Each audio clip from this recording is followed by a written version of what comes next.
গত 5ই জুলাই আইপিএফটি পার্টির core committee মিটিংয়ের সিদ্ধান্ত অনুসারে গত 11/7/2026 আইপিএফটির মুভমেন্ট কমিটির প্রস্তুতি কমিটির একটি সভা অনুষ্ঠিত হয়।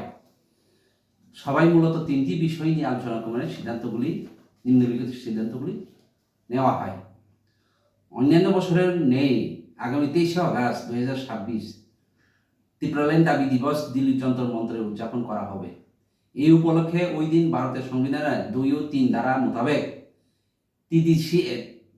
তৃতীয় এলাকাকে নিয়ে পৃথক পূর্ণাঙ্গ ত্রিপুরাল্যান্ড রাজ্য গঠনের দাবি নিয়ে একদিনের ধর্মঘট ও গণ অবস্থান সংগঠিত হবে এবং উক্ত অনুষ্ঠানের মধ্য দিয়ে ভারতের মাননীয় প্রধানমন্ত্রী ও স্বরাষ্ট্রমন্ত্রীর নিকট এই দাবি সম্বলিত একটি মেমোরেন্ডাম সাবমিট করা হবে।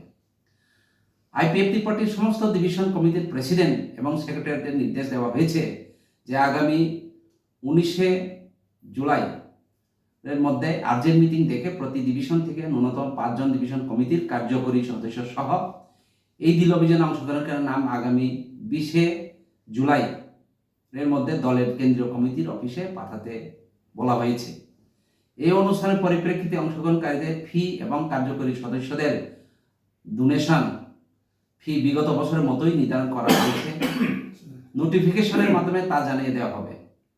ট্রেন টিকিট এবং প্রস্তুতি বিষয়ক যাবতীয় তথ্য বিস্তারিতভাবে জানার জন্য মুভমেন্ট প্রস্তুতি কমিটির কনভেনার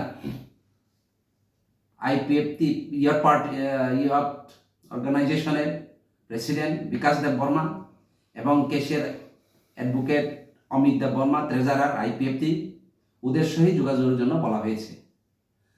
ভারতের অন্যান্য রাজ্যের নেই ত্রিপুরাতেও SIR মানে স্পেশাল সামার রিভিশন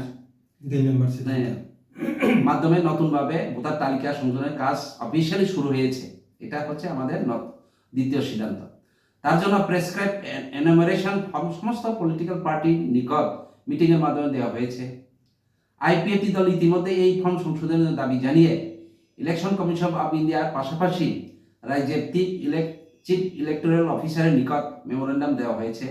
কারণ বর্তমান ভারতীয় নাগরিকত্ব আইন 2019 সাল অনুসারে এই আইন তৃতীয় এডিসি অথবা ষষ্ঠ তপসি এলাকায় লাগু হবে না।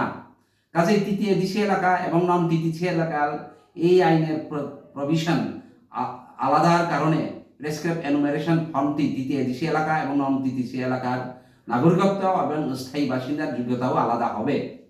সেই ক্ষেত্রে এই ফর্মে তৃতীয় এডিসি এলাকা এবং নন টিটিসি এলাকা বাসিন্দা হওয়ার যোগ্যতার ক্ষেত্রে আলাদা কলম রাখতে হবে।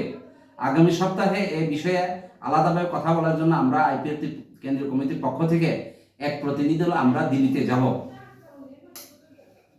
কোর কমিটির সিদ্ধান্ত অনুসারে এই বিষয়ে আইপিএফটি পার্টির সমস্ত ডিভিশন কমিটির প্রেসিডেন্ট এবং সেক্রেটারি নির্দেশ দেওয়া হয়েছে যে আগামী 25শে জুলাই এর মধ্যে আইপিএফটি পার্টির নিযুক্ত সমস্ত বিএলএদের নাম এবং টেলিফোন নাম্বার সরাসরি দলের জেনারেল সেক্রেটারির নিকট পাঠাতে হবে, মানে আমাদের মাননীয় জেনারেল সেক্রেটারি স্বপন দেব বর্মার নিকট।